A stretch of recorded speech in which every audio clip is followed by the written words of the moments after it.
नमस्कार। देखिए, इतिहास में कुछ लोग अपने काम से जाने जाते हैं और कुछ अपने नाम से।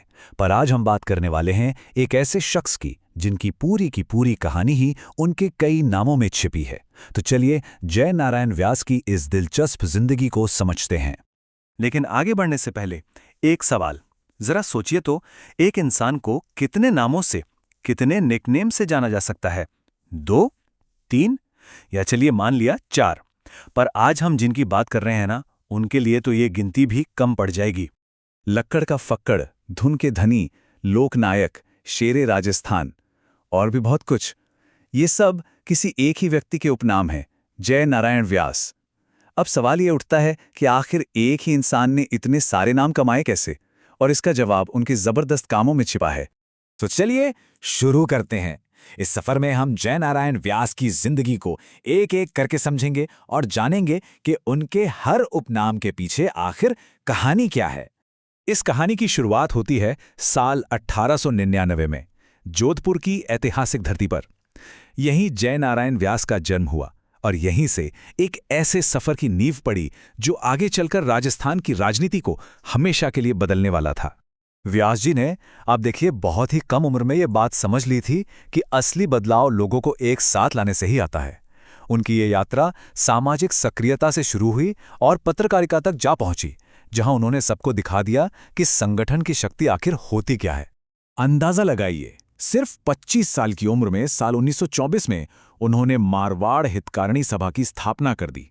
इसका एक ही मकसद था, आम लोगों के हक के लिए आवाज उठाना। और इसके ठीक 3 साल बाद ही वो तरुण राजस्थान पत्रिका के प्रधान संपादक बन गए।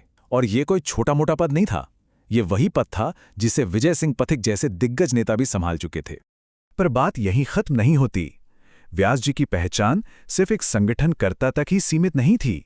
उनकी असली ताकत तो उनकी कलम में थी, जिसने उन्हें एक प्रकाशक और एक दूरदर्शी लीडर बना दिया। और उनकी कलम की गूंज सिर्फ राजस्थान तक ही नहीं रही।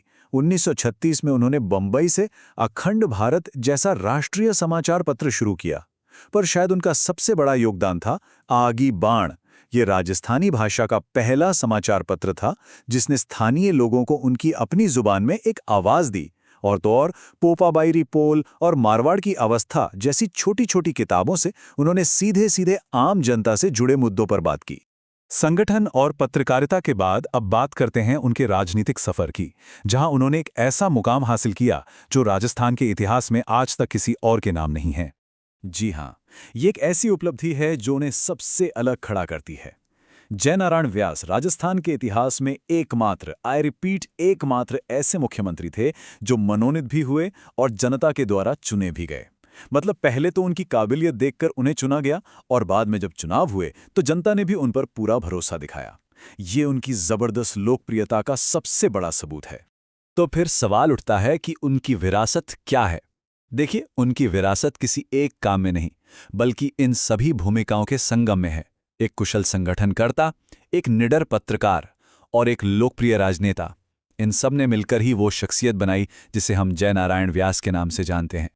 और शायद इसीलिए उनके इसी जुझारूपन और निडरता को देखते हुए लोगों ने उन्हें शेरे राजस्थान का खिताब दिया। ये नाम उनके उस जबरदस्त संघर्ष को सलाम करता है जो उन्होंने राजस्थान के लोगों के लिए किया। वो सचमुच राजस्थान के शेर थे। और अब आखिर में एक सवाल। जय नारायण व्यास को धुन के धनी भी कहा जाता था। मतलब एक ऐसा इंसान जो कुछ ठान ले तो उसे पूरा करके ही दम लेता है। आज के इस दौर में ऐसे अटूट संकल्प और फोकस वाले व्यक्तित्व का क्या महत्व है, इस पर विचार जरूर कीजिएगा।